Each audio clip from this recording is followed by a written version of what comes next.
Bienvenidas a todas las mentes astronómicas y mentes no tan astronómicas, que porque igual nos estén viendo, o escuchando, al menos. La gente que Creo está recién que hice integrándose al grupo del viajero intergaláctico. ¿Te caché? Exacto. Sí, este sería, bueno, los quiero introducir a lo que va a ser probablemente el primer capítulo, el piloto, si le podemos llamar de alguna forma, de este podcast, programa de conversación, como le quieran llamar, en el que vamos a estar hablando con diferentes personas y cada cierto tiempo de temas científicos, en particular de astronomía, física, que es lo que más les interesa, pero también nos podemos extender a otras áreas. Así que hoy me acompaña aquí el señor Nicolás. Quizás hayan leído su nombre por ahí en nuestras publicaciones. Es alguien que nos ha estado ayudando en todo el tema, el background más físico teórico en nuestros posts. Y hoy les va a responder una serie de preguntas teóricas que son las que más curiosidad causan en la gente, por lo que me he dado cuenta, respecto a agujeros negros y relatividad general y especial igual, ¿cierto? Aquí vamos a hablar sobre todas las áreas relacionadas con relatividad general, especial y me quedé pegado. Está bien, como dijimos, este es el piloto. Y un poco más allá. Vale, o sea, todo lo que nos podamos extender desde el punto de vista de la relatividad. Sí, así que también tratar de ver la mezcla con cuántica, así que ahí cuando están las preguntas. Oh, interesante, súper interesante. Las preguntas más candentes. Las preguntas que todavía nadie sabe cómo responder. Exacto, ni siquiera tú, pero nos puedes acercar más a las respuestas desde tu punto de vista físico y tus conocimientos en física. Sí. Así que bueno, muchas gracias por la invitación, Luis. Así que o Jesus, no sé cómo llevarte. Dime Jesus, sí, para la gente, mi nombre es Luis, pero nadie me dice así. Mi profesor, ¿no? Pero mis amigos me dicen Jesus, pueden decirme Jesus en la facultad. Bueno, la gente que está. Yo creo que a nivel académico eres conocido ya como Jesus, así que. Ya... Sí, yo creo que alguien dice quién es Luis, allá nadie cacha, pero dicen quién es Jesus y en la facultad se sabe. Así que, bueno, como vamos a hablar temas medio académicos, también yo creo que tú eres en este momento Jesus. Así que exacto, sí, yo creo que es un buen nombre para mantener en esta instancia. En modo conversatorio académico yo creo que Jesus. Así que, bueno, muchas gracias por la invitación y bacán participar en esta instancia y ojalá que esto siga creciendo y después se vuelva algo bien masivo y entretenido. Así que ojalá y también que la gente se quede con algo interesante como aprendizaje. Así que empezamos. Sí, no, gracias a ti por estar aquí, Nico, y por mostrar el interés que tienes en divulgar la ciencia, ¿sí? Aportar a Astromind desde el punto de vista teórico, que en el que la mayoría no somos tan expertos. Pero cuéntame, así para introducir, ¿quién es Nicolás? A ver, digo un poco más de ti. Bueno, Nicolás es un personaje que fue creado hace ya harto tiempo y ahora está en su 5º año de la carrera de física, de ciencias físicas en la Universidad de Concepción. Y esta personaje se encuentra estudiando actualmente temas relacionados con gravedad cuántica, que ya vamos a decir de qué carajo se trata esa cosa. Gravedad cuántica. Sí. Es un nombre súper llamativo, ¿eh? Sí. Donde tratamos de, en poquitas palabras, tratar de relacionar la física de las cosas muy grandes con la física de las cosas muy chicas. Ese es como nuestro objetivo. Así que en eso estoy. Los extremos. Estamos trabajando con un profesor de la Universidad de Concepción y con un profesor de la Universidad Andrés Bello de Santiago. Así que ahí estamos dándole, ojalá que las cosas resulten. Así que, bueno, en tiempo de pandemia ha sido bien complicado, pero estamos tratando de tirar para adelante. Así que eso. Sí, pero por lo que he visto le has puesto empeño y te va bien. O sea, sí, eres seco, eres seco. Vamos avanzando, ojalá se lo ve. Así que eso creo que es todo lo que tengo que decir. Bueno, y ahora estoy colaborando con Astromind, así que ahí aportando a los posts y tratando de ya empezar a hacer cositas bien entretenidas. Y también se vienen ya estas sorpresas en el futuro con Astromind, así que bacán participar. O sea, sí, muy buena la iniciativa. Sí, muy buena la iniciativa y nada, me gusta harto. Bacán. Sí, así que yo creo que con eso estaremos bien porque, spoiler de nuevo, Nico nos va a acompañar más adelante en otras, como dijo, en otras cositas que tenemos preparadas. Así que ahí les van a tener más tiempo para conocer más a Nicolás y que les responda más cosas sobre física y astrofísica. Ya. Así que yo creo que ahora podemos empezar con el tema candente, el tema que nos atañe hoy día. Démosle. Sí, esto, mira, voy a empezar yéndome por el lado más hot, que es el que la gente más queda como, loca. Y es el tema de los agujeros negros. Yo sé que tú te manejas bien ahí porque, como dijiste, tú eres avesado en la parte de relatividad. Y con la relatividad puedes aprender mucho y explicar muchos fenómenos de los agujeros negros. No todos, claramente. Ojalá. Pero creo que ahí tú nos puedes dar pero como ojalá algún día nos puedes iluminar. ojalá algún día Sí. lleguemos a entender todos los misterios que tienen estos bichos que en realidad ya tenemos casi un siglo estudiándolo y hay más preguntas que respuestas. Así que Exacto. démosle no. Sí. Siempre veo esto de la ciencia como una hidra, como la hidra, esta bestia griega, en que La tú de respondes varias una pregunta. Sí, pues. Respondes una pregunta y te salen dos, a lo menos. dos nuevas. Pero es como una hidra, Entonces, ya. es como una hidra amigable, así, una hidra buena onda que te tenés buenos Sí, momentos es como- buenos, momentos malos. Es como una hidra con la que podéis salir a Es, tomar. es como tu pana, eso, exactamente. Sí. Oye, grandes ideas han surgido de instancias como esas en la historia de la ciencia. No sé, yo creo que podríamos hacer como un conversatorio de las ideas que han surgido tomando su breve estilo. Así que, no, realmente hay. Sí. O sea, Sí, por eso. Sí, no, sí. no broma. Surgen ideas muy buenas. Sí. Sí, no estamos leseando, en verdad. En momentos así es cuando salen las ideas más brillantes de conversación entre científicos. De hecho, en relación a eso, o sea, y con el tema de los agujeros negros, este loco de Bekenstein, creo que no sé si tomando café o tomando chela, yo creo que fue más chela, o sea, como que se dio cuenta de que estos bichos tienen propiedades termodinámicas. Así que sucede. Cacha. Bueno, entonces, ya que estamos en el tema, Nico, desde un punto de vista más teórico, porque yo creo que la gente ya tiene una intuición de qué son físicamente estas cosas, pero ¿qué sería un agujero negro? O sea, los agujeros negros son soluciones a las ecuaciones de campo de Einstein, que lo que hacen es relacionarnos la forma en la que se curva el espacio-tiempo con la cantidad de materia que hay en una región dada, materia y energía. Y son soluciones que originalmente se plantearon para poder describir el campo gravitacional de los planetas. O sea, son soluciones que describen cosas esféricas, cosas bien bonitas.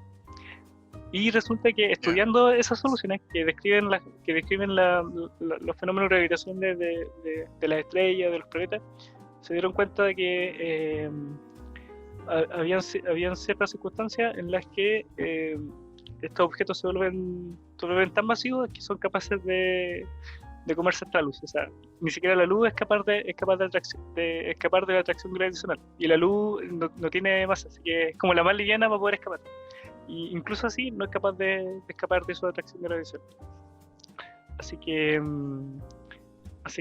son bichos que no emiten luz porque se la comen y son increíblemente densos.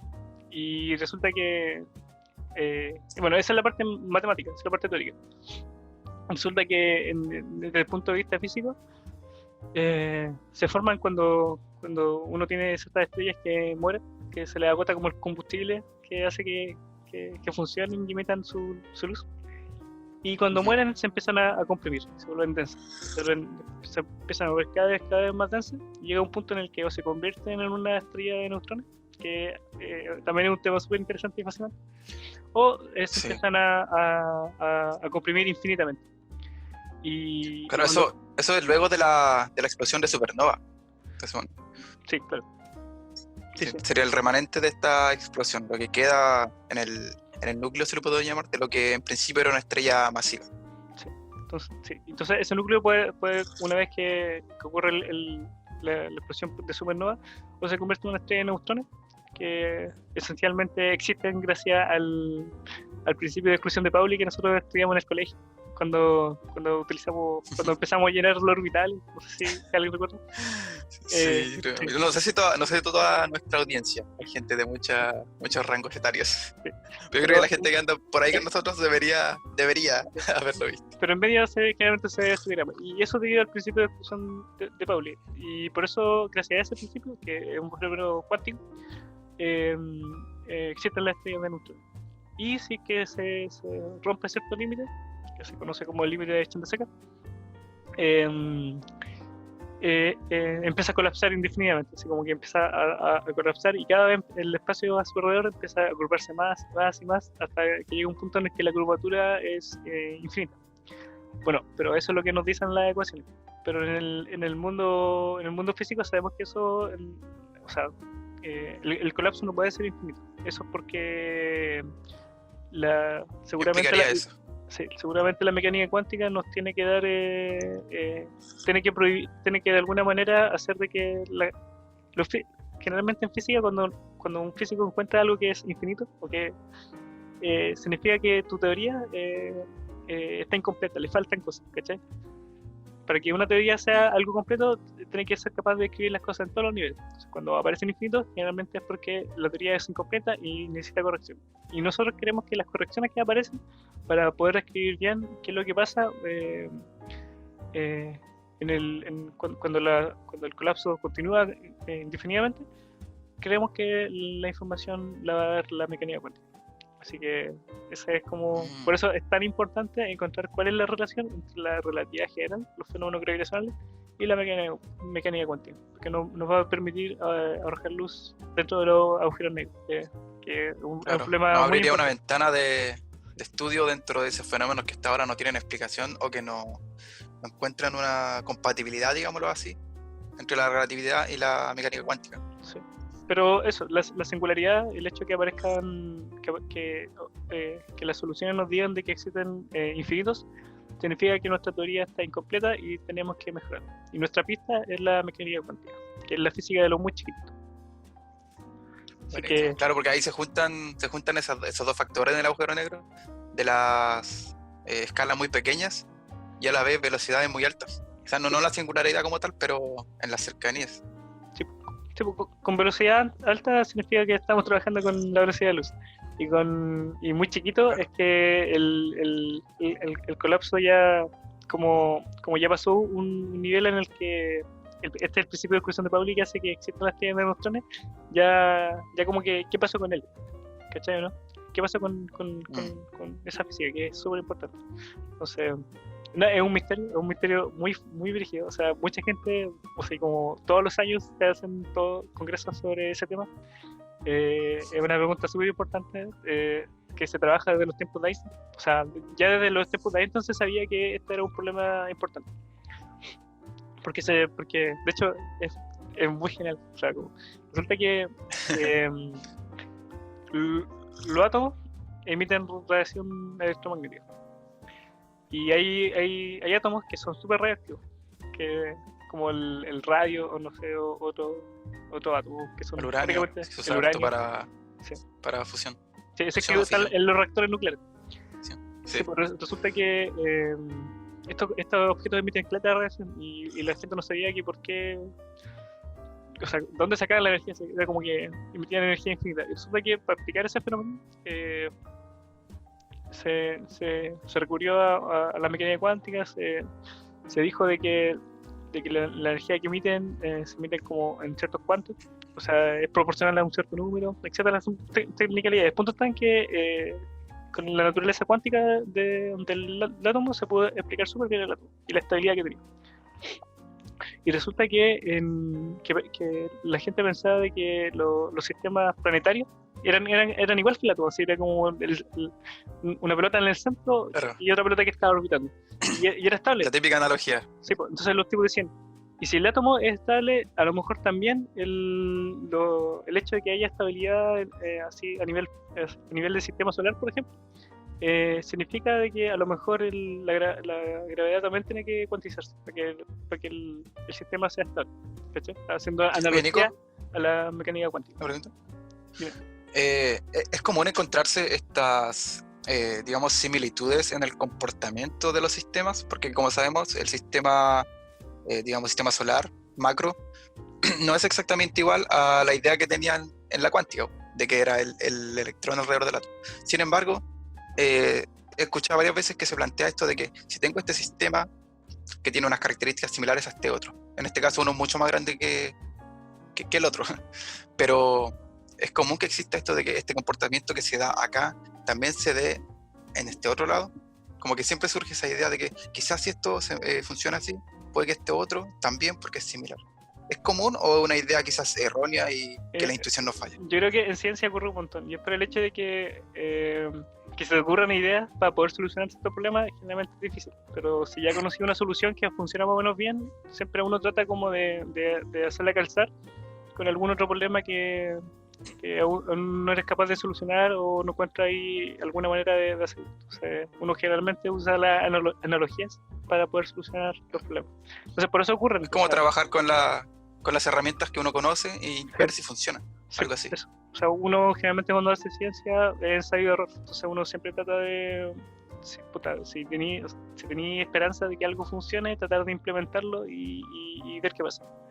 Entonces, por eso ocurrió. Y esto de la analogía fue cuando recién estaban haciendo la mecánica cuántica. Entonces, después se supo que, en efecto, no es tan así, ¿cachai?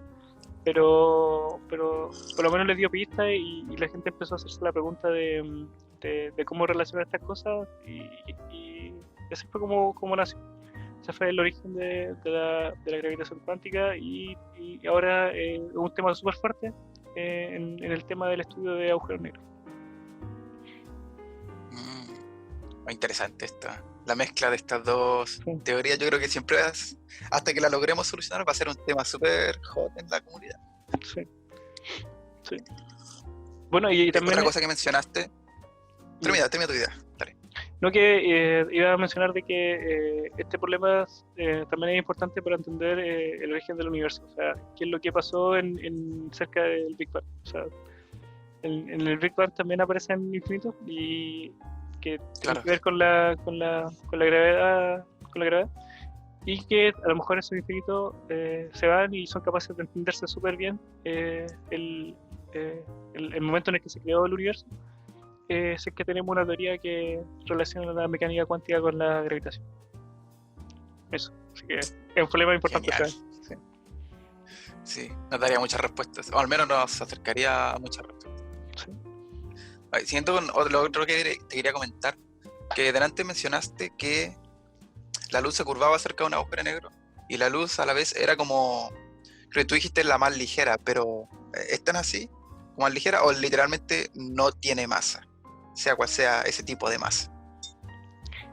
En física existen dos tipos de masa, que está como la masa inercial, que tiene en cuenta que lo que significa es cuánto te cuesta cambiarle el estado de movimiento a algo, ¿cachai? Entonces, cambiarle esa era como la masa que conoce, digamos, el común de la gente, ¿o no? Sí. La resistencia que opone al cambio en su estado de movimiento. Sí. Y lo otro está relacionado como con la energía que tiene el objeto, que es como la suma de la forma en la que se mueve, más esta masa inicial. Es como esa suma de dos cosas. Y la forma en la que se mueve puede estar caracterizada por cómo interacciona con el resto de esas cosas, pero generalmente es la suma de la masa inercial más cómo se está moviendo. Esa es una masa que está relacionada con la energía está relacionada con la energía vía la ecuación estándar que nosotros conocemos, que es como la energía cinética más potencial, esas cosas. Y la masa inercial está relacionada con la famosa ecuación de relatividad especial de Einstein, que es E igual a mc². Entonces, para objetos que tienen masa se cumple esa ecuación, pero para el caso de la luz cumple otra ecuación que es una ecuación cuántica que nos dice de que la energía es proporcional a la frecuencia a la que viaja la luz. Esa es la energía que tiene, y increíblemente también está relacionado con o sea, uno puede decir de que la luz no tiene como masa inercial, pero lo que sí tiene es energía. Y esa energía es Pero, como... o sea, lo que no tiene sería como la masa que nosotros conocemos como la masa común. Digamos, lo que uno pone en la balanza o esta que ocupa un cierto volumen, no, un espacio en, en el espacio. No sé si lo dije bien. em, es que al final el tema más que la masa es con la energía. La masa es una propiedad que tienen los sistemas que como que emiten atracción gravitacional tipo la ley de Newton, ¿cachai? Nosotros en física tenemos que hacer diferencia en a qué tipo de interacción nos referimos, a qué tipo de fuerza. O sea, uno es la fuerza de Newton y el otro es la forma de la relatividad general. A la relatividad general le da lo mismo si es masa o energía. Para la relatividad general no distingue eso. Pero Ya. la ley de Newton sí distingue. O sea, distingue, Ya. distingue Comprendo. energía que es gravitacional, que es la que es la energía que proviene de la fuerza entre dos planetas, por ejemplo, y distingue con energía que puede ser electromagnética o de alguna otra cosa. O sea, distingue, ¿cachai? En la ley de Newton. Por eso es que es distinto la fuerza de Lorentz, que es la que nos dice cuál es la fuerza de atracción entre dos electrones, con la fuerza de Newton, de la ley de gravitación universal. ¿Cachai? Y este M del que estamos hablando se refiere a eso, a la que aparece en la ley de gravitación universal. Y esa la luz no la tiene. Pero sí tiene energía. Entonces, claro, entonces para efectos de la curvatura del espacio cerca de un agujero negro, sería esta masa la responsable de que cambie la trayectoria y no la masa inercial. Que ahí estamos hablando del punto de la relatividad general. Y en la relatividad general estamos hablando de la energía de la luz. Y la energía de la luz hace de que se atraiga y tenga el comportamiento que tiene. ¿Cachai? Pero si fuese como un planeta y estuviésemos describiendo las cosas con la ley de Newton, con la fuerza de gravitación universal, a la luz no le importaría, la luz pasaría así, Claro, no le afectaría, ¿cachai? está ahí. No está ni. ¿Por qué? Porque no tiene masa, no tiene masa en el sentido de la ley de gravitación universal. ¿Me cachai, no? Entiendo. Sí, entonces es por esto que puede ser atrapada por un agujero negro, a pesar de que, comillas, no tiene masa. Sí, pues eso, exactamente. Creo que es una pregunta súper recurrente, por eso me parece Eso interesante. porque la luz tiene energía y la energía sí interacciona gravitacionalmente desde el punto de vista de la relatividad general. Si fuese si utilizábamos la ley de gravitación universal de Newton, no se vería. Comprendo. Muy interesante. O sea, uno como que no le puede aquí uno como que no le puede hacer un diagrama de cuerpo libre a la luz. Así, pero... Claro, el famoso diagrama. Sí. Esa Creo es como que igual deberían haberlo hecho en el colegio la gente que nos ve, en los diagramas de cuerpo libre. Sí. Uno como que no le puede aplicar la ley de Newton directamente a la luz. Es raro eso, O sea, uno como que le puede aplicar un diagrama de cuerpo libre, por ejemplo, a un electrón. Y porque uno conoce como la forma de la fuerza de electromagnetismo y también el electrón tiene masa gravitacional, o sea, tiene como un M. Entonces uno ahí sí lo puede hacer, pero a la luz no. ¿Cachai, no? Entonces a la luz la única forma de hacerla como interaccionar gravitacionalmente es vía la relatividad general. ¿Por qué es eso? Eso es porque la relatividad general no distingue entre masa y energía. O sea, para ella el hecho de que la luz tenga energía ya hace que interaccione gravitacionalmente. Hoy hablando de todo esto, me acordé de algo que tiene que ver más con la parte astronómica, pero yo sé que aquí nos puedes ayudar un poco. Dentro de la parte de agujeros negros hay distintas clasificaciones para los agujeros negros en base a, diferentes criterios. Pero uno de esos es la masa, donde están los supermasivos, los estelares, masa intermedia y otros cuantos hipotéticos. Y entre eso, me acordé porque estuve leyendo algo al respecto hace unos días, me lo topé por ahí, de los, no sé, mira, no recuerdo exactamente si este es el nombre, pero creo que son micro agujeros negros, que serían agujeros negros, digamos, que uno podría hipotéticamente tener en la palma de su mano. Obviamente a la práctica no sería posible. Pero también mencionaban al LHC en ese artículo que leí. Y de que era bien sensacionalista, pero decía como, ¿podrá crearse un agujero negro en el LHC? O que se pueda descontrolar y destruir el planeta. ¿Qué sabes del LHC en el sentido cómo funciona? ¿Cuáles son sus capacidades? El LHC es un acelerador de partículas que es como un anillo en el que uno le hace pasar un campo magnético intenso a ciertas partículas, y lo que hace eso es acelerar las partículas. Entonces, ¿cómo lo puedo explicar? Es simplemente eso, es como un círculo donde las partículas van acelerando, como una pista de carreras, donde las partículas son aceleradas a velocidades cercanas a la velocidad de luz. Es como si metiera, mira, va a ser una analogía súper burda, pero como meter la ropa a la centrífuga, sí, y dejarla girando. Solo que aquí, claro, no es la fuerza de rotación lo que las mantiene pegadas, sino la magnética. Sí, sí. Y la magnética nos permite acelerar las partículas que son pesadas, las que tienen masa, como los electrones, acelerarlo a velocidades cercanas a la velocidad de luz. Así que eso es lo que hacen, después las sueltan junto a otras partículas y las hacen colisionar. Y de esa colisión lo que se hace es ver cuál es la estructura interna de esas partículas. Al igual que, por ejemplo, si uno, no sé, cuando uno era chiquito y tenía un juguete y a veces lo rompía para ver cuáles eran las partes que conformaban al juguete, eso es lo que se trata de hacer en el H. Y la cuestión con el agujero negro es que si uno tiene una cantidad de energía en cierto espacio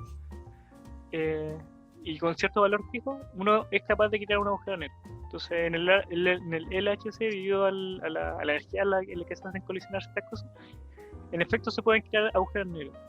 Pero los agujeros negros tienen como tiempos de vida, y eso debido a que son objetos termodinámicos, entonces emiten radiación.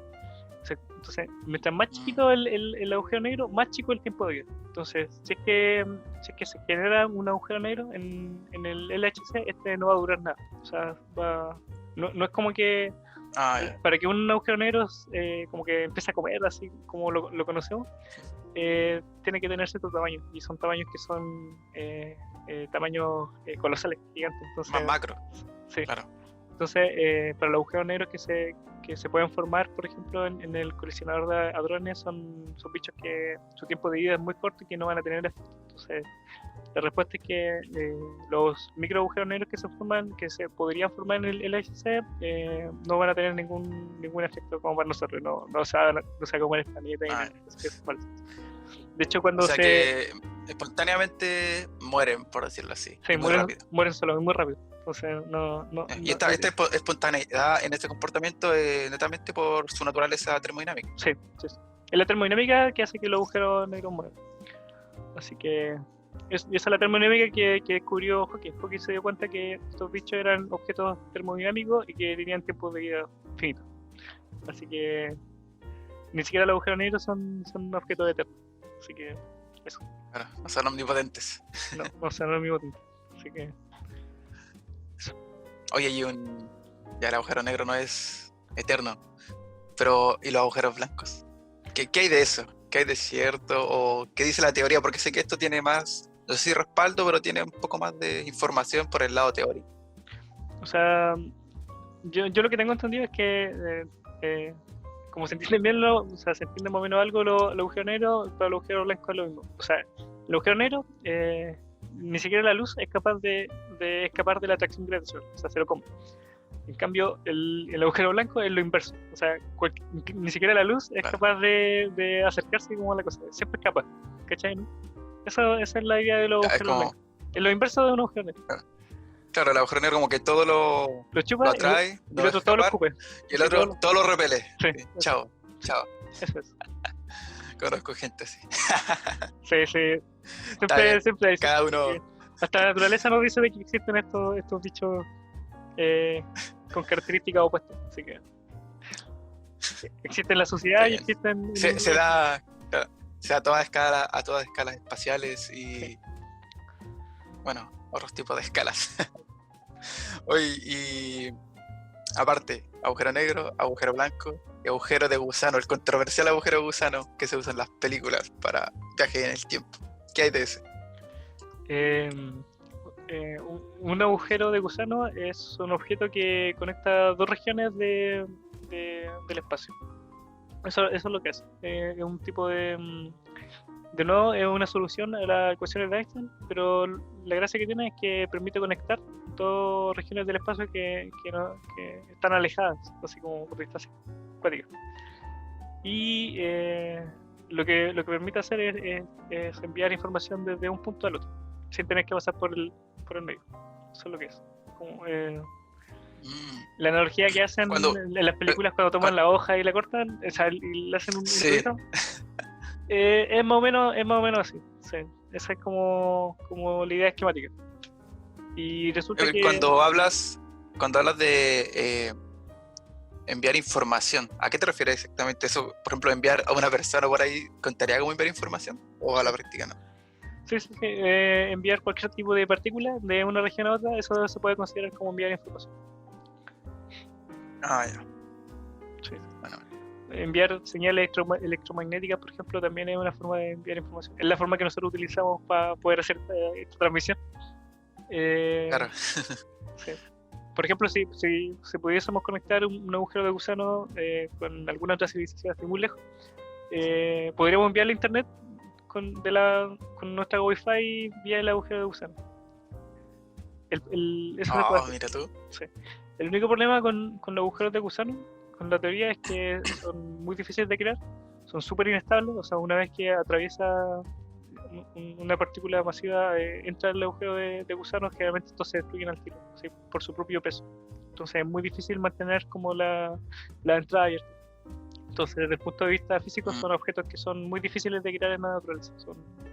Se crean con condiciones mega extremas. Entonces, se cree que es muy difícil observarlo y de momento son objetos teóricos. Pero la realidad general es bien sorprendente, así que quién sabe, a lo mejor algún día seamos capaces de viajar por el universo vía agujeros de gusano. Puede ser.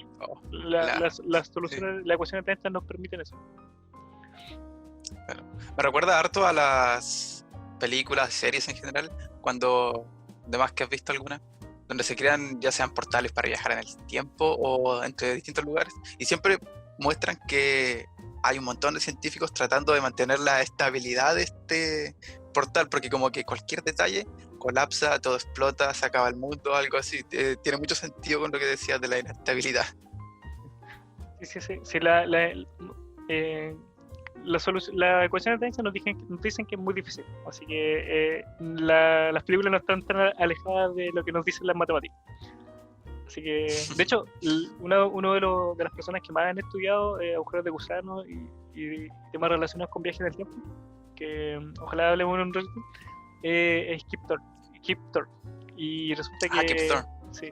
Resulta que Carl Sagan como que en una se le acercó y quería hablar como del tema que aparecía en las películas, que siempre aparecían como estos portales y esta cosa. Y como que él se puso a investigar como a fondo el tema y encontró una cachada de soluciones de agujeros de gusano. Después encontró una manera de viajar en el tiempo con una máquina muy rara que utilizaba las propiedades de la relatividad general.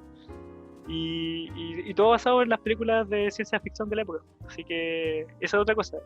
A veces la ciencia ficción inspira a la ciencia a hacer cosas. Así que siempre es bacán mirarla y tratar de imaginarla. Va en línea con lo que dice Einstein. Einstein le daba mucha importancia a la imaginación y al final todas estas películas nacieron de ahí. Luego inspiraron a estas ideas en el área científica.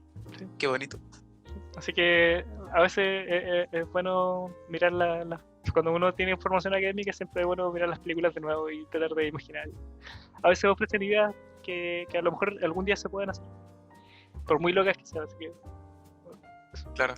O sea, sí, con la creatividad. Un ejemplo súper claro es el libro de Julio Verne, Viaje a la Luna, que al final después, ese libro se escribió creo que a finales del siglo XIX, y después ya a mediados del siglo XX se pudo llegar a la Luna. Y el tipo, o sea, la forma en la que lo hacen, que es con un cohete esencialmente, usando la ley de Newton, o sea, fue capaz de prever el hecho de que el ser humano algún día iba a llegar efectivamente al mundo. Así que siempre es bueno pegarle un ojo a la ciencia. Sí. Es muy bacán. Además que es entretenida. Sirve mucho para... Incluso si uno no es científico, te inspira, como que te sube el Te abre la mente, te genera... ímpetu humano, sí, de llegar más allá. Sí. Go Beyond Plus Ultra. Ya, este no es el episodio Otaku. Ya, algún día. Así que... Sí. Así que eso. Ah. Oye, otra cosa. De antes que estabas hablando de la naturaleza termodinámica de los agujeros negros, y me acordé de la famosa ecuación que desarrolló Stephen Hawking. Y creo que es a partir de esa, no estoy seguro y tú me vas a confirmar, de que salió este dicho, esta afirmación de que los agujeros negros se evaporan. ¿A qué se refiere exactamente eso? Que, bueno, este personaje que yo les conté al principio, que era el tipo que, no sé si era tomando café o tomando la chela, descubrió de que bueno, una de las propiedades importantes del universo es que la entropía del universo siempre está creciendo. O sea, se llama la primera ley de la termodinámica. Y resulta que los agujeros negros violaban eso, porque como se estaban comiendo las cosas y uno no tenía acceso a esa información, la entropía estaba bajando. Entonces, como que Bekenstein se preguntó qué está pasando, qué carajo pasa. Y él se dio cuenta de que los agujeros negros siempre como que aumentaban de tamaño, o sea, como que comían cosas y aumentaban de tamaño, aumentaba como el área de la cosa. Entonces, para reconciliar la primera ley de la termodinámica, él dijo que el área era como la entropía del agujero. Entonces, eso permitió asociarle una termodinámica a estos bichos. Y eso fue lo que dijo, porque dijo simplemente de que la entropía de la que se perdía el universo en realidad no se pierde, sino que está en la superficie del agujero negro, en el área. Y después lo que hizo Hawking... ¿En su superficie te refieres como porque son como esferas, digamos así? El área. ¿Te refieres a esa superficie? Sí, el área en el que tiene... Sobre la esfera. Sí, el área que tiene. Ya. Entonces, esa área, una vez que el agujero negro come cosas, aumenta. Y esa área está relacionada con la entropía del agujero, y que siempre aumenta. Entonces, ahí se reconcilia la primera ley de la termodinámica. Y resulta que Hawking después como que al principio no le creía a Hawking, decía, no, este loco está hablando puras tonteras. Y como que él se puso a hacer los cálculos explícitos y utilizando propiedades del mundo cuántico, de la teoría cuántica de campo, que es una teoría que mezcla la relatividad especial con la mecánica cuántica. El tipo se dio cuenta de que en efecto sí la entropía está relacionada con el área y que siempre crece, y que estos bichos después como consecuencia emiten radiación, y como tienen una masa fija y están emitiendo radiación, la única forma de que haya como conservación de la energía es que estos objetos vayan desapareciendo, vayan como muriendo. Entonces por eso es que tienen como un tiempo de vida. Sí. Al final, podría verse como la masa y la energía indistintamente, porque ahí como hablas de que emiten radiación. Sí. Entonces esto sería como parte de la masa que los conforma, la que se está perdiendo. Sí. Bueno, ellos la están perdiendo. Sí. Entonces la conservación de la energía nos dice de que estos bichos al final van a tener un tiempo de vida finito y van a tener que morir eventualmente. Y Hawking, una de las cosas por las que se hizo famoso Stephen Hawking fue el hecho de encontrar la constante de proporcionalidad de la ley de Beckenstein. Ese fue el trabajo más notable que hizo. O sea, Hawking hizo una cachada de trabajos notables. Yo igual estudio con estas cosas que trabajo él, pero esa relación que la entropía es como un cuarto por ciertas constantes y por el área, esa es la fórmula notable de Hawking. Y esa fue la fórmula que lo hizo famoso. Entonces, de ahí viene el famoso término de evaporar. Sí. Después Stephen Hawking, usando conservación de energía esencialmente, y esta propiedad, se dio cuenta de que estos bichos tienen que morir, tienen que evaporarse. Claro, pero el tiempo necesario para que esto ocurra, tengo entendido que es súper alto. Es gigante, ¿no? O sea, el tiempo es como proporcional como al tamaño del agujero negro. Entonces, para los agujeros negros que son como que son como astronómicos, el tiempo de evaporación es gigante, así, un tiempo muy grande. Y eso porque emiten muy poquita radiación de Hawking. En cambio, para agujeros negros que son súper chiquitos, el tiempo de vida es nada, porque emiten mucha radiación en Hawking. Mientras más se van achicando, más radiación empiezan a emitir.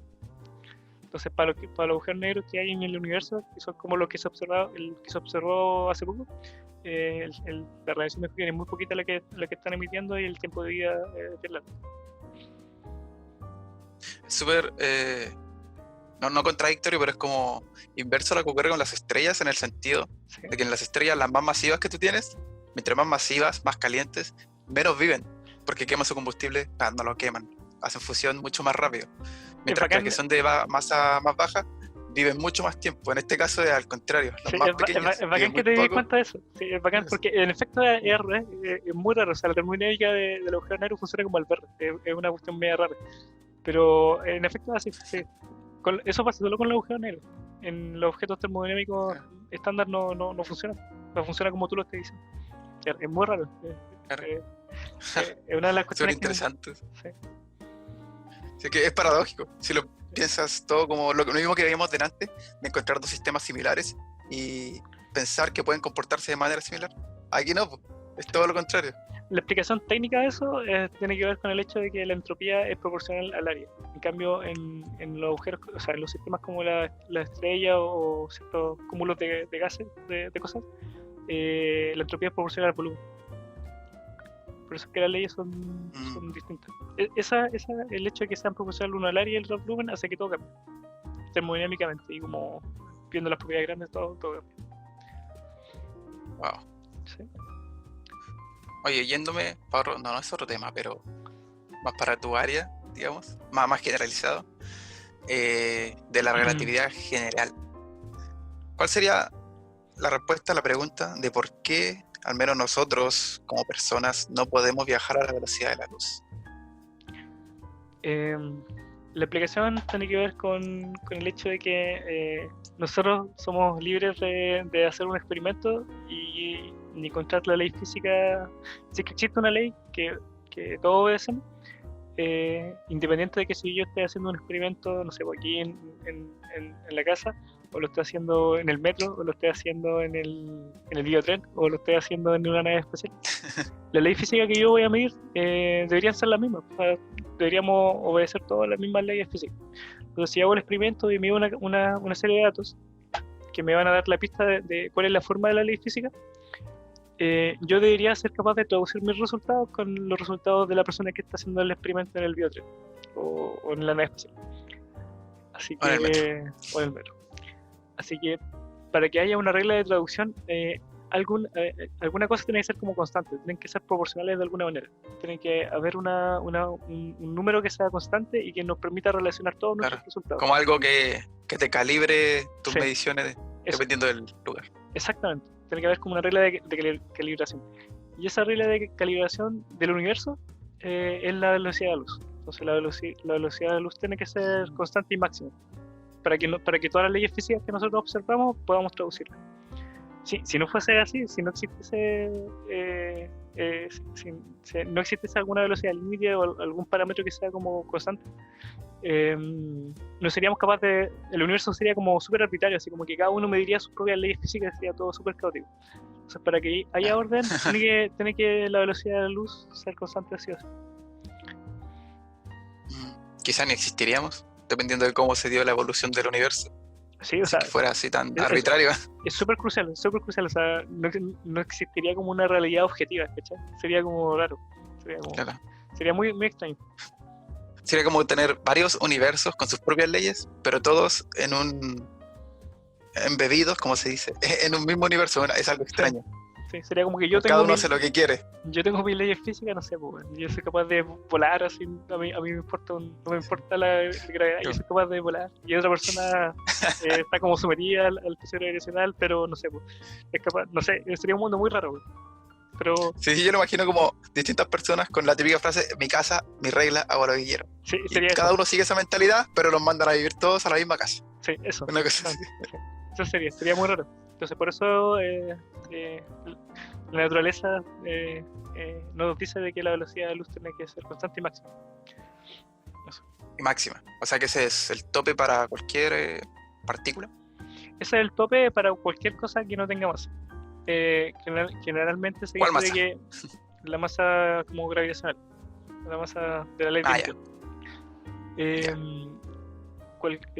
Cualquier cosa que no tenga masa de ese tipo, la velocidad a la que va a viajar va a ser la velocidad de la luz.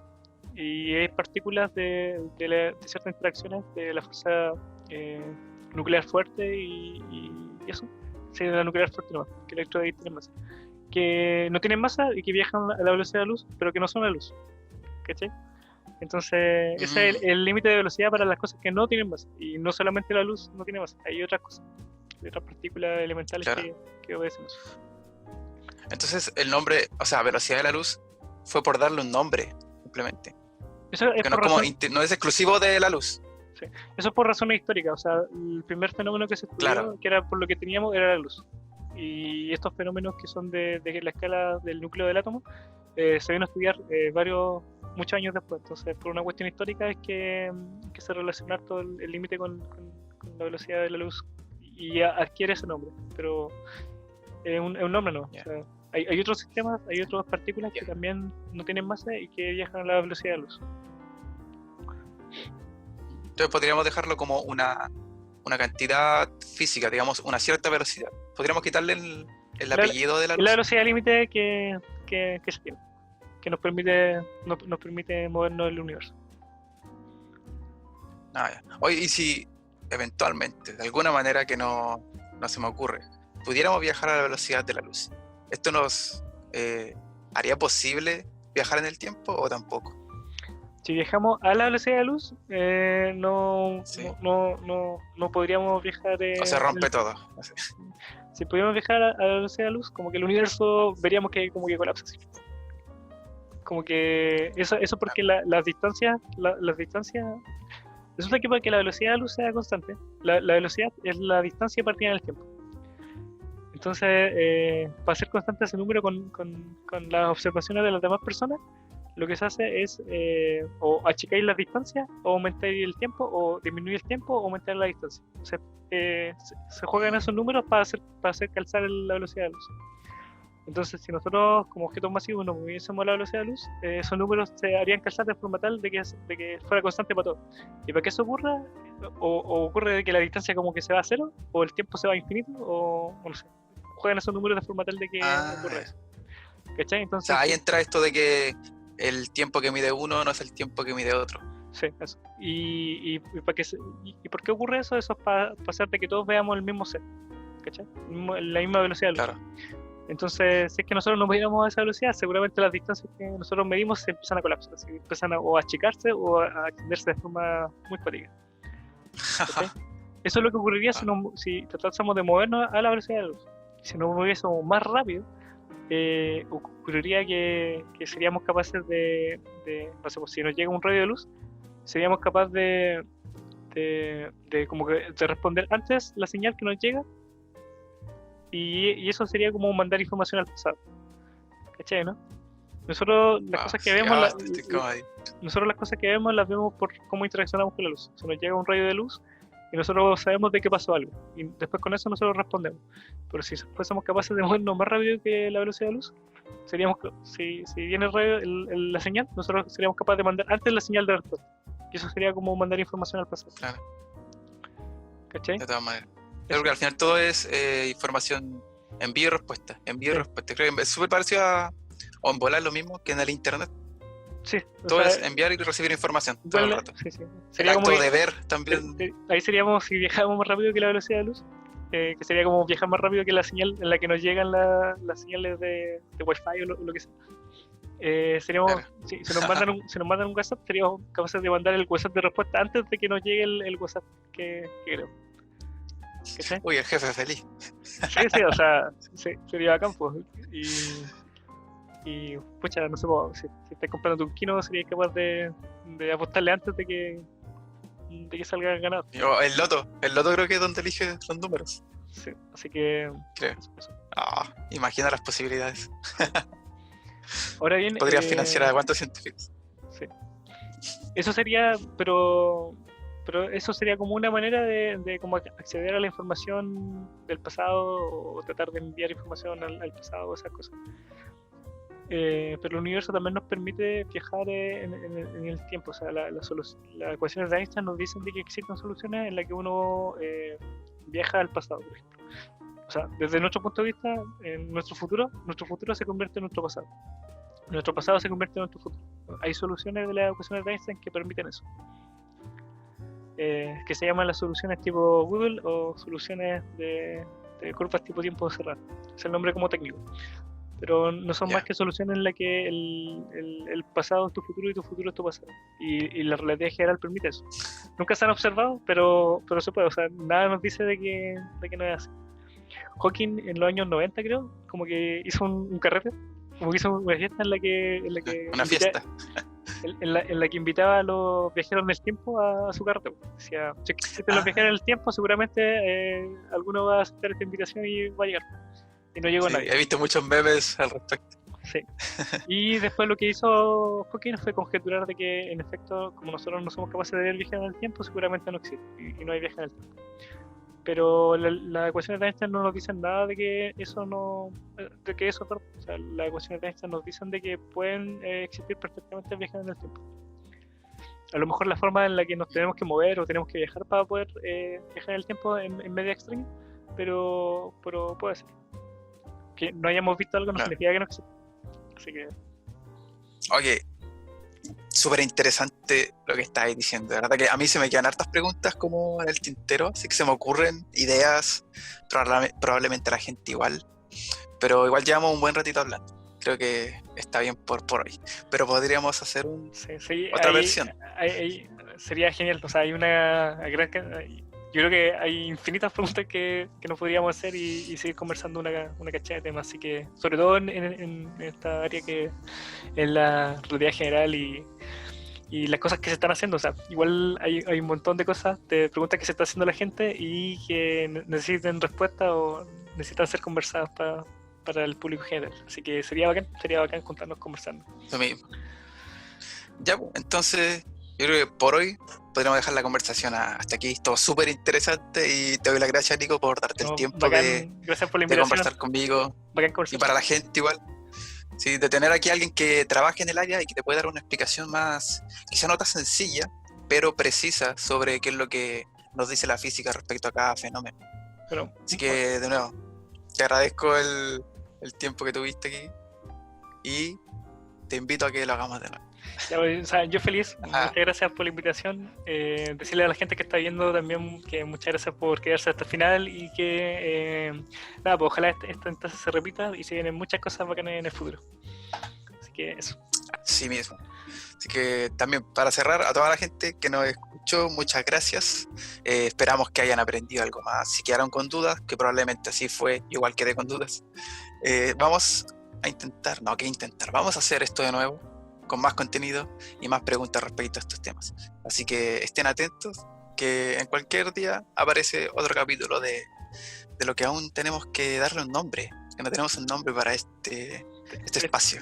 Es piloto, estamos recién en el piloto, así que se viene. Piloto, sí, puede ser. Sí, la nave de Astromente, esa no me gusta. Bueno, ahí vamos a preguntarle a la gente qué opina. A la gente de nuestro grupo de Telegram, si tiene alguna idea, va a ser bienvenida. Así que nada, sería todo por ahora. Muchas gracias, Nico. Muchas gracias, gente. Que estén bien. Cerramos el capítulo de hoy. Chau. Y nos vemos en la nave, como siempre.